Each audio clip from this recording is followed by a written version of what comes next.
नमो सिद्धाणं नमो ऐरियाणं नमो वज्रायाणं नमो लोई सभ्यसाहोणम्।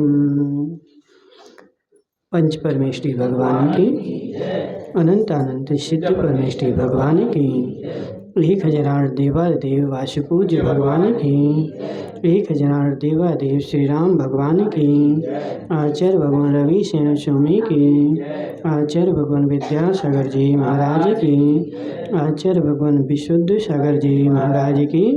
अपनी चर्चा चल रही थी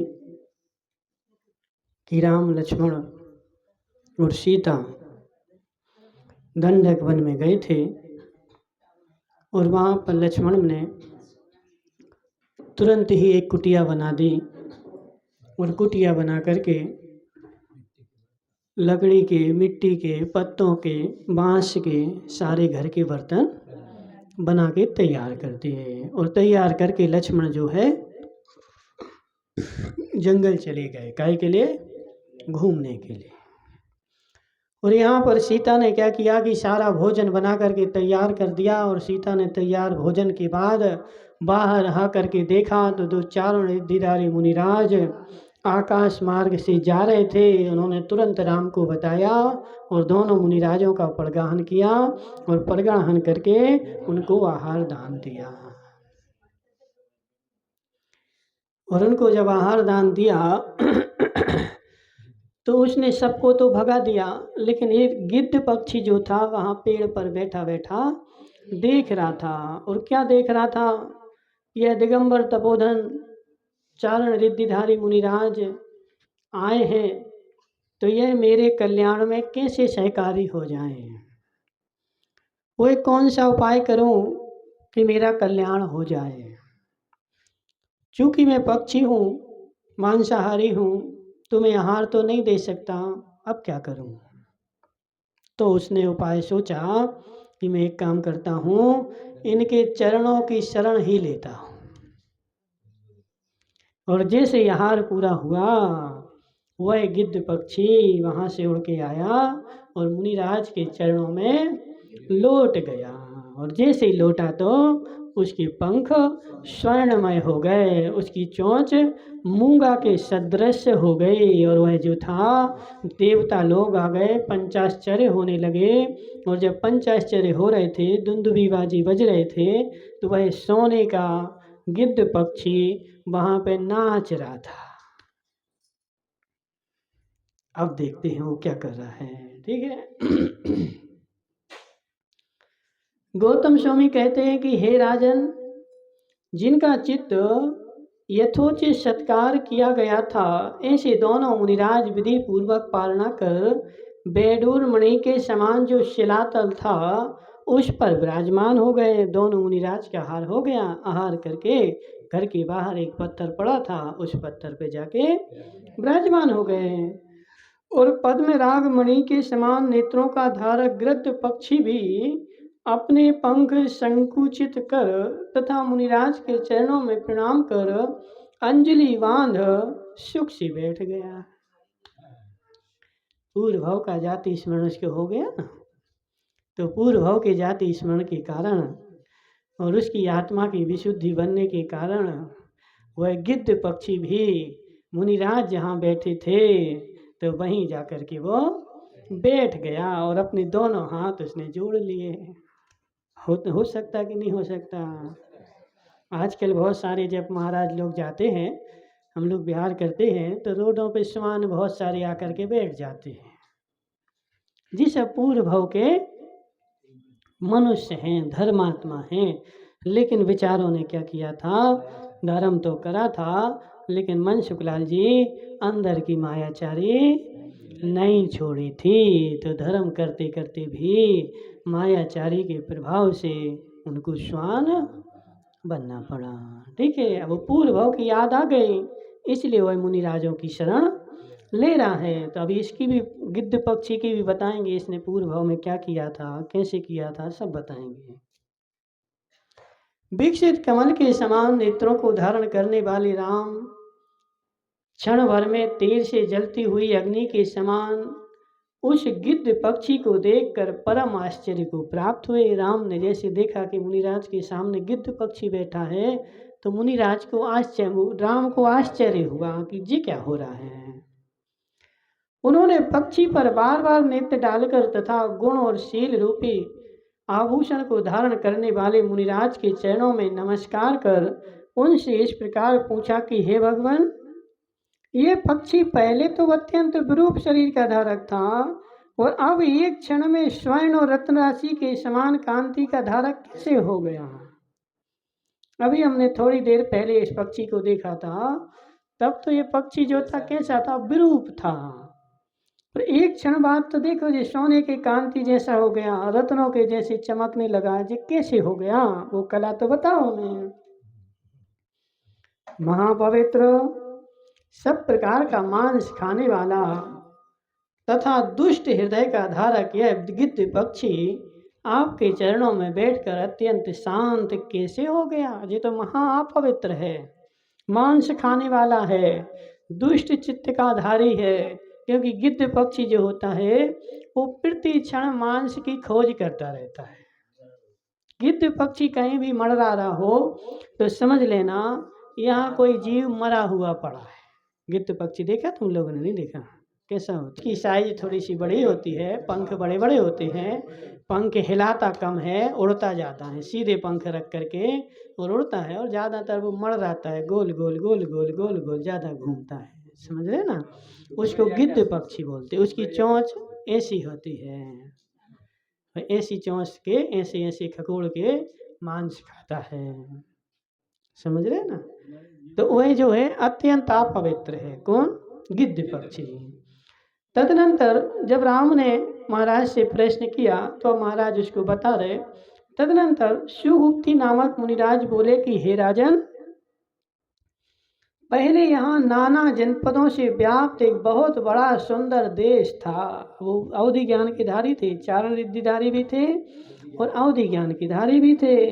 तो वह मुनिराज अपना पूर्व अवधि ज्ञान लगा करके उस क्षेत्र का पूर्व वृत्तांत बता रहे कि क्या लफड़ा था। तो यहाँ जहाँ जंगल है वहाँ पर पूर्व काल में एक सुंदर देश था जो पत्तन, ग्राम, संवाह, मटम्ब, पुटवेदन, घोष, द्रोणमुख आदि रचनाओं से सुशोभित था। ये सब होते ना। इसी देश में एक कर्णकुंडल नाम का मनोहर नगर था जिसमें यह परम प्रतापी राजा था। कौन? वो गिद्ध पक्षी। यहाँ पे जो राज्य था ना उसका राजा जी था गिद्ध पक्षी। ये तीव्र पराक्रम से युक्त शत्रु रूपी कंटकों को भग्न करने वाला था। महामानी साधन संपन्न दंडक नाम का धारक था। और इस राजा का नाम क्या था? दंडक था। तो उसी के नाम से इस वन का नाम भी क्या पड़ा? दंडक वन पड़ा। इस जहाँ जहाँ जंगल है वहाँ पर पूर्व काल में बहुत बड़ा नगर था। उस नगर का नाम था, राजा का नाम दंडक था। ठीक है, तो राजा तो मर गया लेकिन उस वन का नाम दंडक पड़ गया। हे रघुनंदन, धर्म की श्रद्धा से युक्त इस राजा ने पाप पोषक शस्त्र को समझकर बुद्धिपूर्वक धारण किया। सो मानो इसने घृत की इच्छा से जल का ही मंथन किया। इसको धर्म करना था और इसने धर्म करने की इच्छा से क्या किया? पाप पोषक शास्त्रों को पढ़ना शुरू किया, उनका अवलंबन लेना प्रारंभ किया। सो मानो जिसने अग्नि बुझाने के लिए घृत का ही सहारा लिया। छोटे शास्त्रों का सहारा लोगे तो धर्म तो नहीं होगा और उल्टा तुम्हारा अधर्म ही और फैलेगा। तो उस राजा ने किसका सहारा लिया? खोटे शास्त्रों का। राजा दंडक की जो रानी थी वह परिवारजकों की बड़ी भरी भक्त थी। उसकी रानी, अजी सब पूर्व काल के जितने भी उपद्रव हुए वो रानियों के कारण ही हुए। रानियों ने राजा को प्रेरित किया और राजा ने उपद्रव करे। ठीक है ना? तो वो जो रानी जो थी वो परिव्राजकों की बड़ी भारी भक्त थी। परिव्राजक क्या होते हैं जानते हैं? परिवारजक हिंदुओं के एक साधुओं का भेद है।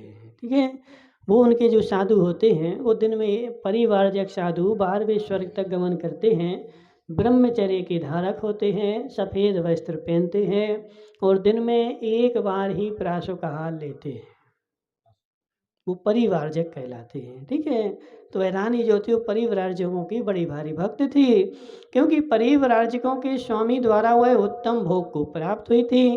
राजा दंडक रानी के वशीभूत था, इसलिए यह भी उसी दिशा का आश्रय लेता था। सो ठीक ही है, क्योंकि स्त्रियों का चित्त हरण करने में उद्यत मनुष्य क्या नहीं करते।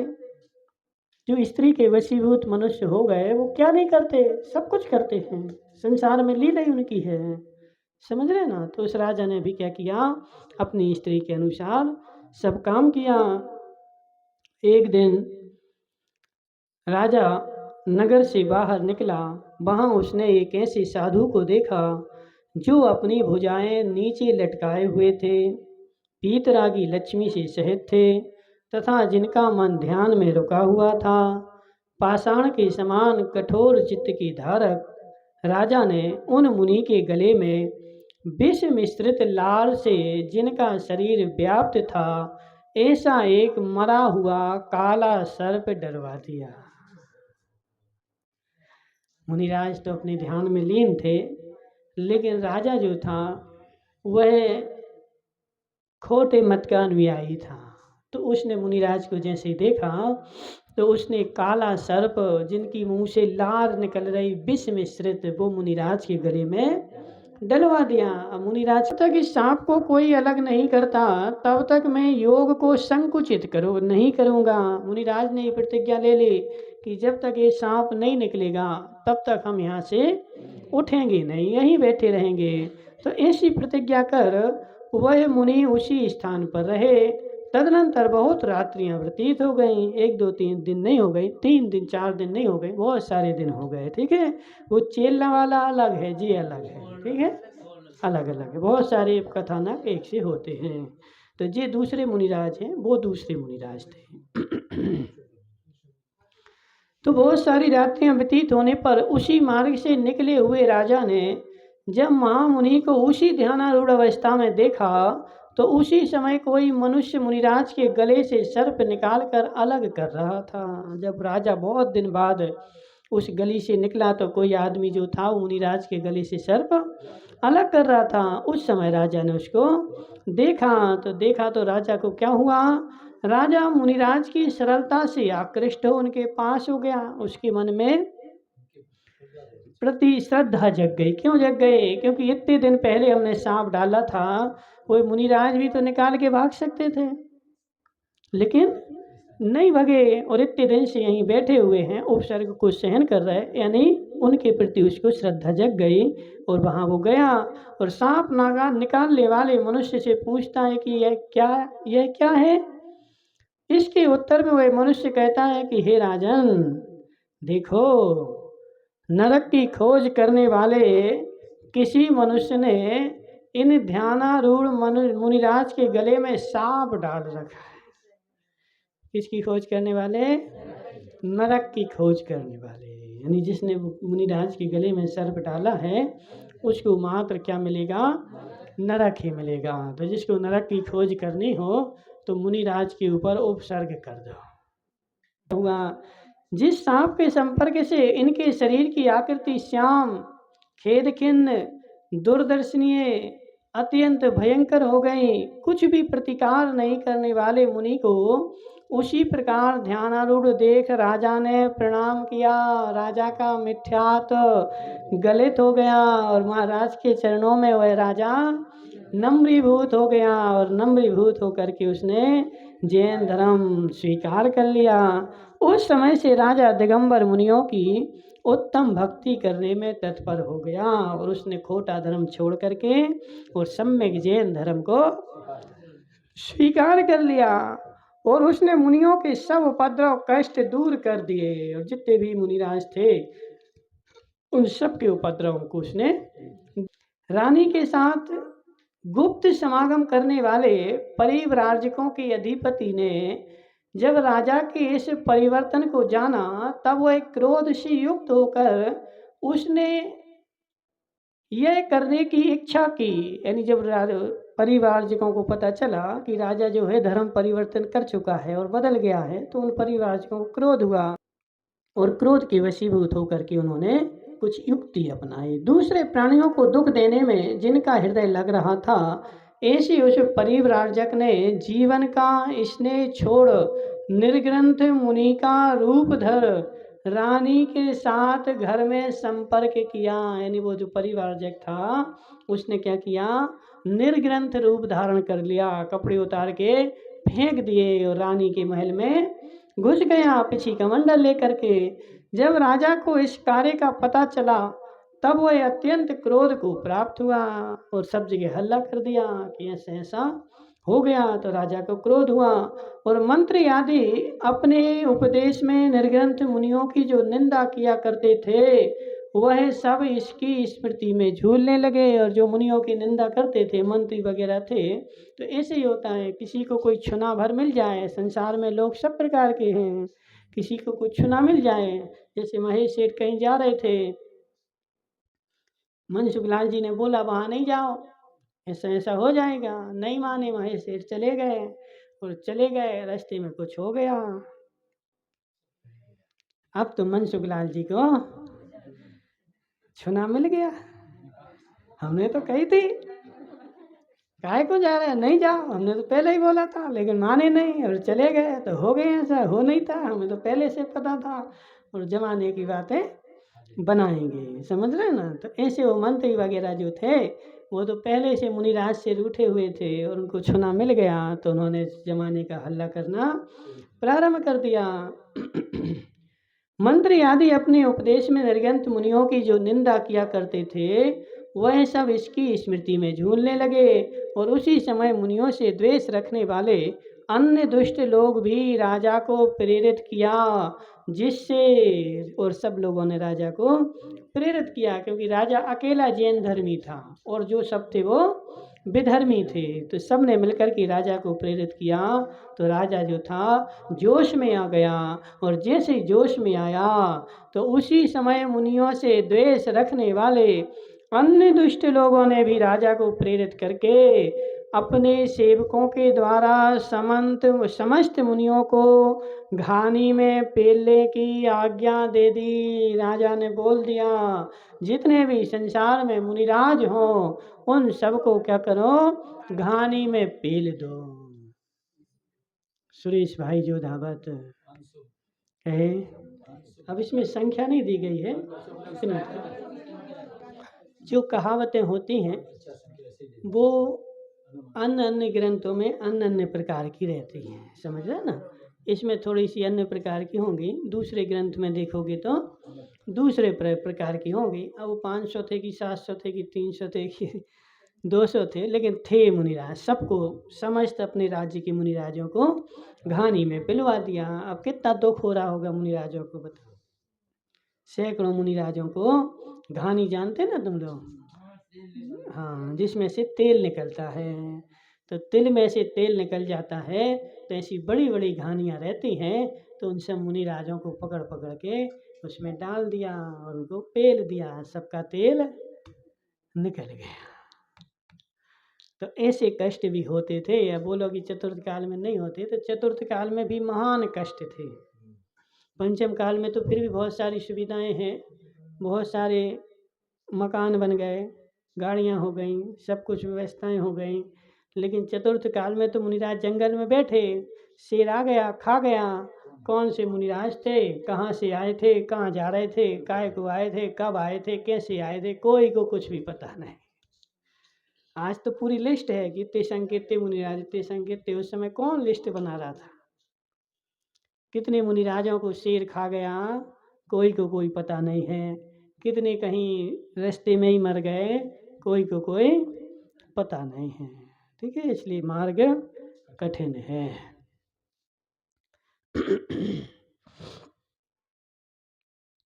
सब पापी मनुष्यों के द्वारा घानी में पिलकर मृत्यु को प्राप्त हो गए और सारे मुनिराज जितने थे वो सबको घानी में पेल दिया, सब मर गए। उस समय एक मुनि कहीं बाहर गए थे।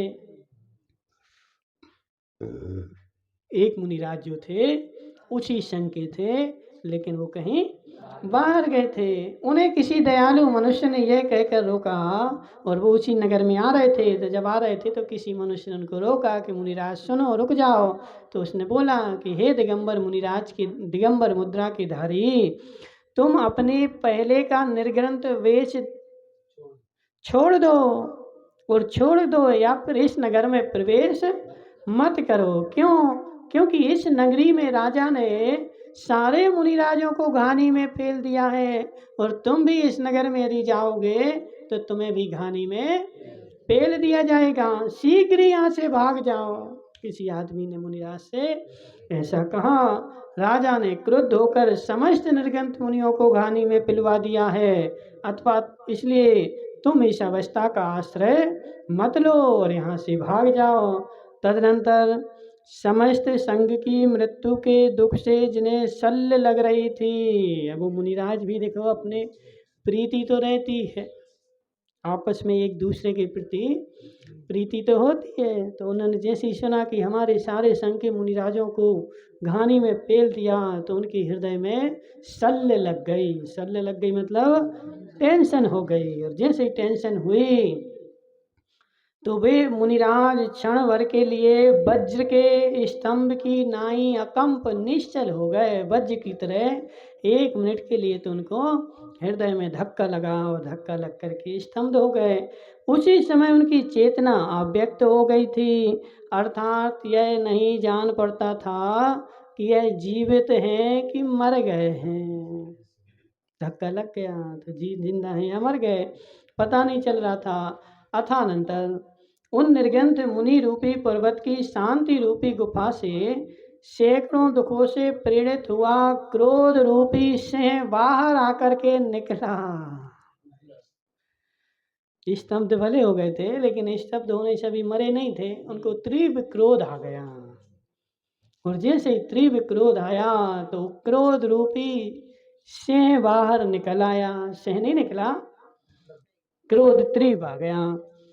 उनके नेत्र के अशोक के समान लाल लाल तेज से आकाश व्याप्त हो गया, मानो संध्या ही व्याप्त हो गई हो। उनके नेत्र ऐसे हो गए जैसे शाम के समय बादल हो जाते हैं लाल लाल, तो दोनों नेत्र एकदम लाल हो गए। और क्रोध से तपे हुए मुनिराज के समस्त शरीर में श्वेत की बूंदें निकल आईं, और सारे शरीर से पसीना छूट गया। और जैसे ही पसीना छूटा तो उसमें लोक का प्रतिबिंब पड़ने लगा। और तदनंतर उन मुनिराज ने मुख से कहा, हाय हाय शब्द निकला उनके मुनिराज के मुंह से, और उसी के साथ मुंह से धुआं निकला जो कालाग्नि के समान अत्यंत कुटिल एवं विशाल था।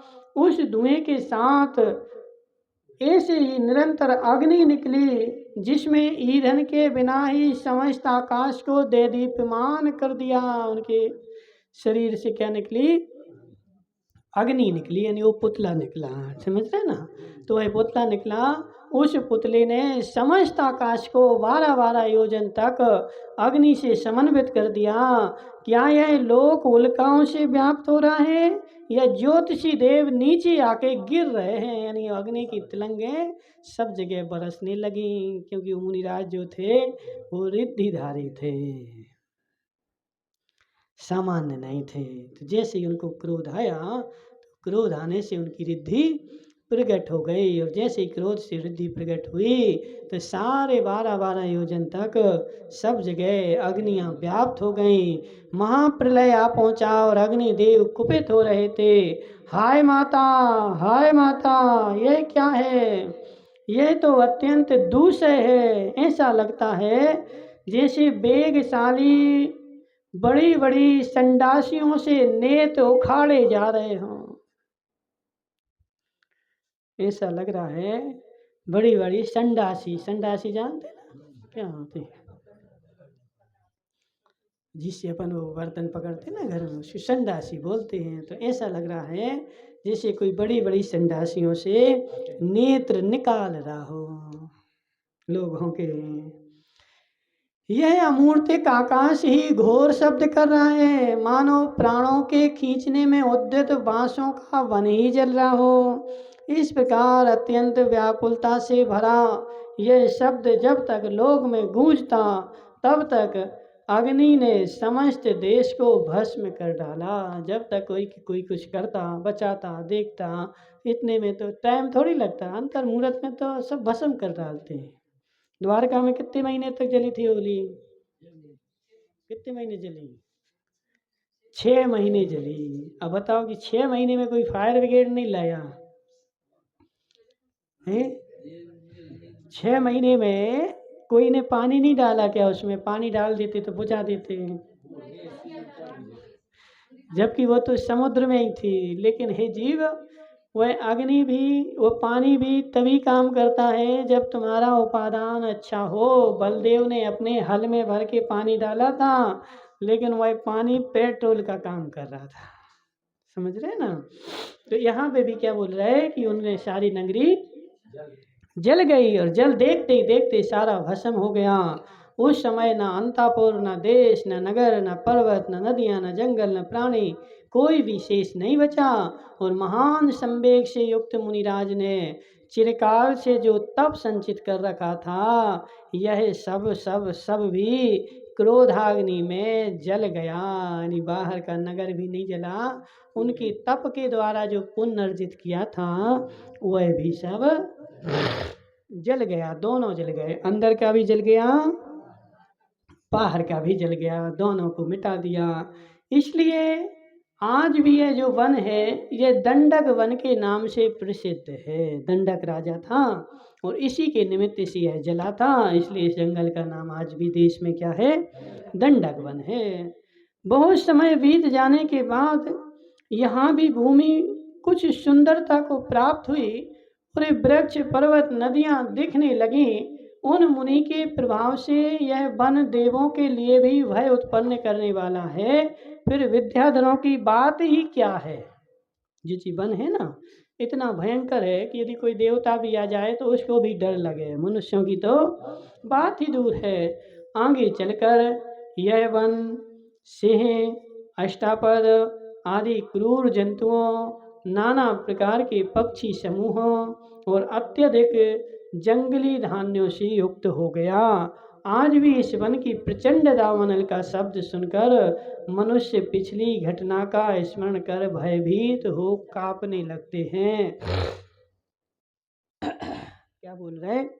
अब याद करो, तुम लोग एक बार बैठ करके सोचो, सारे नगर में अग्नि लग गई, सारे मनुष्य जल रहे हैं और हम देख रहे हैं, कैसा वो दृश्य होगा?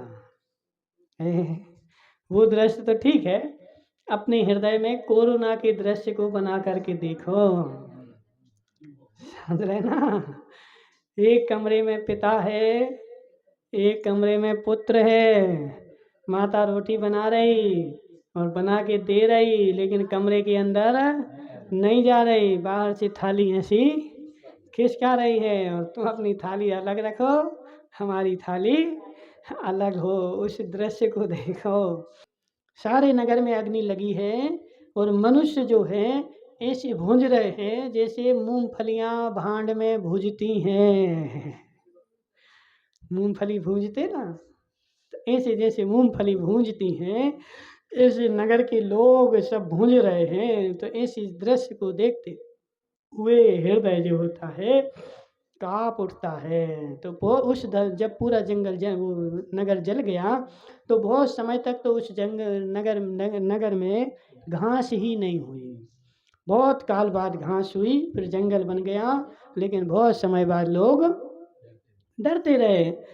राजा दंडक बहुत समय तक संसार में भ्रमण कर दुख उठाता रहा, और अब यह गिरध पर्याय को प्राप्त, इस वन में प्रीति को प्राप्त हुआ है। तो पहले तो मर गया, राजा भी मर गया था नगर का, और बहुत सारी कुयोनियों में रहते रहते दुख उठाता रहा। उसके बाद थोड़े से उसकी पुण्य पर्याय उदय में आई है, तो इसी जंगल में जो है वो गिद्ध पक्षी बना है, और जो गिद्ध पक्षी है वो ही राजा है। ठीक है, दूसरा नहीं है। इस समय इस वन में आए हुए अतिशय युक्त हम दोनों को देखकर पाप कर्म की मंदता होने से यह पूर्व भव के स्मरण को प्राप्त हुआ है और हम दोनों मुनिराज यहाँ आए हैं। तो चूंकि इसने मुनिराज के निमित्त से ही पाप का बंध किया था तो वह मुनिराज के निमित्त से ही उसका पाप कटेगा। मुनिराज को कहानी में पहला था, घोर पाप का उपार्जन किया था। अब दो मुनिराज आए हैं तो उनकी भक्ति करके इसके पाप कटेंगे। तो दो मुनिराजों को देख करके उसको वह पूर्व का दृश्य पूरा याद आ गया और उसने अपने थोड़े से कर्मों को मंद करके उसको अपने पश्चाताप हो रहा है। इसलिए गिद्ध पक्षी जो है वो यहाँ बैठा है। राम ने प्रश्न किया था ना, गिद्ध पक्षी क्यों बैठा? तो मुनिराज ने बोल दिया कि इसलिए बैठा है।